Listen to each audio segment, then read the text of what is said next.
Hello దోస్తులు.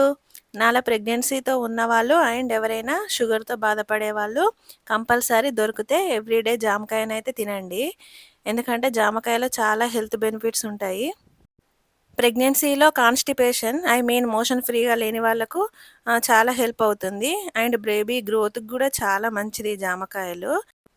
And రక్తంలో చక్కెర స్థాయిలను గూడా నియంత్రణలో ఉంచుతాయి. సో, బ్లడ్‌లో షుగర్‌ని తగ్గించడానికి గూడా మంచిగా హెల్ప్ అవుతుంది.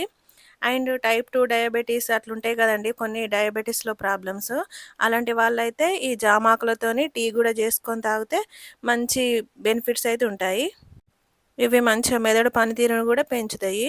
సో, ఇవి సీజన్‌తో సంబంధం లేకుండా ప్రతి సీజన్‌లో దొరుకుతున్నాయి గాబట్టి, అందుబాటులో ఉన్న వాళ్ళైతే కంపల్సరీ జామకాయలు తీసుకోండి ఫ్రెండ్స్. బాగా పచ్చివి తీసుకోకండి. కొంతమందికి స్టమక్ పెయిన్ వస్తది. సో, ఇట్లా మంచిగా పండినవి తీసుకోండి. మంచి బెనిఫిట్స్ ఉంటాయి. Thank you for watching.